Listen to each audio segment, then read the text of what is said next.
اللہ کی باتوں پر ہمیں یقین ہی نہیں ہے، ہمیں دنیا پر یقین ہے، ہمیں پیسے پر یقین ہے۔ اگر میں کسی جگہ پر کام کروں تو وہاں پر مجھے پیسہ ملے گا، میرا گھر چلے گا، مجھے یہ یقین ہے۔ تو آج تو کام نہیں ہے، آج گھر کیسے چلتا ہے؟ ہاں یقین اس بات پر ہے کہ چھری کا کام کاٹنا ہے، اور اگر میں اس کو اپنے ہاتھ پر پھیروں یا انگلیوں پر پھیروں تو کیا ہوگا؟ ہاتھ کٹ جائے گا۔ تو کیا میں کل یا آج یا روزانہ میں چھری اٹھا کے اپنے جسم پر پھیرتا ہوں؟ نہیں پھیرتے۔ یہ ہمیں یقین ہے کہ اگر میں نے جناب چھت سے چھلانگ لگا دی تو میری ٹانگیں ٹوٹ جائیں گی۔ کیا میں نے کبھی چھلانگ لگائی ہے؟ نہیں لگاتے۔ ہمیں یہ یقین ہے کہ بجلی کی ننگی تار میں کرنٹ ہے، اس کو پکڑیں گے تو جھٹکا لگ جائے گا، شاید موت بھی واقع ہو جائے۔ تو کیا کبھی اس کو ہاتھ لگایا ہے؟ نہیں لگایا۔ ان چیزوں پہ ہمیں یقین ہے، اللہ کی باتوں پہ ہمیں یقین نہیں ہے۔ اگر یقین ہو تو ساری دنیا مخالف ہو جائے، میں پھر بھی دین کی بات پر عمل کروں گا۔ جو نوجوان یا چور اپنی چوری کا ارادہ کرتا ہے، اس کو نہیں پتا اگر پکڑا گیا تو جوتے لگیں گے، اگر علاقے والوں کو پتہ چل گیا تو بےزتی ہوگی، لیکن اس کے باوجود چونکہ وہ دل سے تسلیم کر چکا ہے کہ میں چوری کروں گا تو تب میرا گھر چلے گا، تو وہ چوری کرتا ہے یا نہیں کرتا؟ کرتا ہے۔ جو بچہ یا بچی بے راہ روی کا شکار ہوتے ہیں، اس کو پتہ ہے کہ اگر میرے ابے کو پتہ چل گیا، میری امی کو پتہ چل گیا، میرے گھر والوں کو پتہ چل گیا، میرے سسرال کو پتہ چل گیا تو بےزتی ہوگی، جوتے پڑیں گے، منگنی بھی ٹوٹ سکتی ہے، لیکن چونکہ اس کا دل تسلیم کر چکا ہوتا ہے کہ میں نے یہ برائی کا کام کرنا ہی کرنا ہے، میں نے یہ چوری چھپے فون کرنا ہی کرنا ہے، میں نے چوری چھپے ملاقات کرنی ہی کرنی ہے، تو وہ کرتے ہی یا نہیں کرتے؟ تو بھائیو اگر ہم گندے کام کو دل سے تسلیم کریں تو وہ کر سکتے ہیں، اچھے کام کو دل سے تسلیم کیوں نہیں کرتے؟ فرمایا نعمتان مغبون، دو نعمتیں اللہ تعالیٰ نے اس انسان کو دی ہیں، اور یہ دونوں نعمتوں کا استحصال کرتا ہے، مس یوز کرتا ہے، غلط استعمال کرتا ہے۔ اے اللہ کے حبیب، وہ دو نعمتیں کون سی ہیں؟ فرمایا الصحت والفراغ، پہلی صحت ہے اور دوسری وقت کی فرصت ہے۔ جب ہم جوان ہوتے ہیں تو سارے پٹھے کام ہم کرتے ہیں، اور اگر کسی بزرگ کو کہا جائے بابا جی، حاجی صاحب، چودھری صاحب، یہ آپ کا بیٹا، یہ آپ کا پوتا، یہ آپ کا دوتا یہ کام کرتے ہیں، اور کہتے ہیں جی جوانی ہے جی، مستانی ہے جی، کیا کریں جی، بات نہیں مانتے جی۔ یہی ہوتا ہے نا؟ تو کیا ہمارے جو اسلاف تھے ان پر جوانی نہیں آئی تھی؟ محمد بن قاسم کون تھا؟ 17 سال کا نوجوان ہی تھا نا۔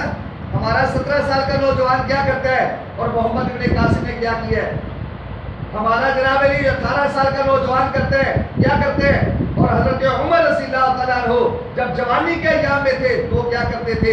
خالد بن ولید رضی اللہ عنہ کیا کیا، اور عبیدہ بن جراح رضی اللہ عنہ کیا کیا، اور دیگر صحابہ کرام، جتنے صحابہ کرام اپنی جوانی کے اور بچپن کے ایام میں اسلام کے لیے روشن مینارے بنے، ہم اسلام کے لیے بدنامی بن رہے ہیں۔ لہذا بھائیو اس اللہ کے قرآن کو اور نبی کے فرمان کو دل میں جگہ دیں، دل سے تسلیم کریں۔ جیسے ہمارے دل نے تسلیم کیا کہ پیسہ آئے گا تو گھر چلے گا، ایسے ہمارا دل تسلیم کرے کہ نیکی کروں گا تو کل قیامت والے دن کامیابی ہوگی۔ ایک سوال ہے، ہم نماز کیوں پڑھتے ہیں؟ یا ہمیں نماز کیوں پڑھنی چاہیے؟ ہمیں قرآن کیوں پڑھنا چاہیے؟ ہمیں سچ کیوں بولنا چاہیے؟ ہمیں حلال کیوں کھانا چاہیے؟ ہمیں اپنے والدین کی خدمت کیوں کرنی چاہیے؟ ہمیں جناب ناپ تول میں کمی نہیں کرنی کیوں نہیں کرنی چاہیے؟ ایک سوال ہے نا، کیوں؟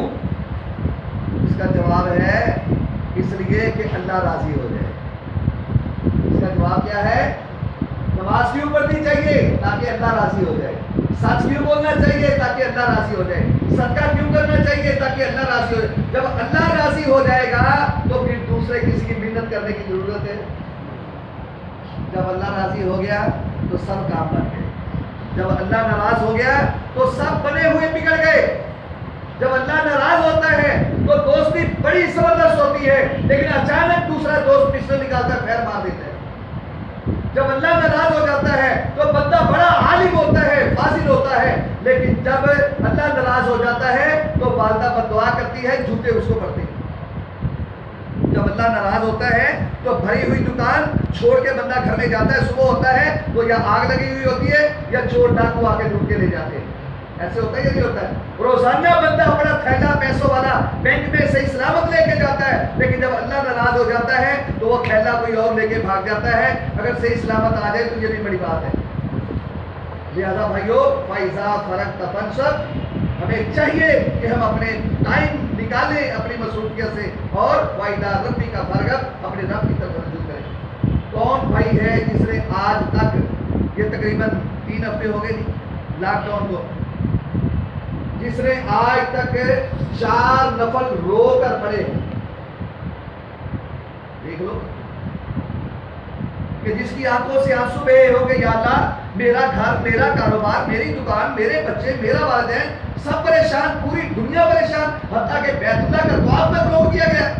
یا اللہ اتنی بڑی اسٹیج، یا اللہ میں معافی مانگتا ہوں، یا اللہ یہ میرے گناہوں کی وجہ سے شاید ہو سکتا ہے جس نے 4 نفل رو کے پڑے ہو۔ اور نبی صلی اللہ علیہ وسلم پر جب بھی کوئی آزمائش آتی تھی آپ سب سے پہلے مسجد میں جاتے اور نفل ادا کرتے تھے۔ تو لہذا بھائیو اللہ کی طرف ہمیں سچی رجوع کرنی چاہیے، توبہ استغفار کرنا چاہیے اور صدقہ دینا چاہیے۔ اپنے ٹائم کا صدقہ دے، نماز کے لیے وقت نکالے، اپنی زبان کا صدقہ دے، لمبی لمبی رکعتوں والی نمازیں پڑھے، اپنی جناب نیند کا صدقہ دے، تہجد کے وقت اللہ کے سامنے کھڑے ہوں، اپنے مال کا صدقہ دے، غریبوں، یتیموں، مسکینوں، مجاہدوں ان تک پہنچائیں، اور اپنی خواہشات کا صدقہ دے۔ میری خواہش ہے کہ آج میں گوشت کھاؤں گا، نہیں وہ گوشت 1 کلو لے کر کسی غریب کے گھر میں دے آؤ، ایسے دیا کہ کسی کو پتہ بھی نہ چلے۔ تو جب تو ان کی خوشی کا حصے دار بن جائے گا تو پھر اللہ تجھ پہ راضی ہوگا۔ یہ عجیب بات نہیں ہے کہ میں بڑا خوش ہوں، میں بڑا خوش ہوں، نہیں، دیکھنا یہ چاہیے کہ مجھ سے کتنے لوگ خوش ہیں، مجھ سے کتنے لوگ خوش ہیں۔ اگر مجھ سے لوگ خوش ہیں تو انشاءاللہ اللہ بھی خوش ہے، اور اگر مجھ سے لوگ ناراض ہیں تو سمجھو اللہ بھی ناراض ہے۔ اللہ سے دعا ہے کہ رب العالمین ہمیں صحت اور وقت کا صحیح استعمال کرنے کی توفیق عطا فرمائے۔ سبحانہ توفیق اللہ بجلالہ۔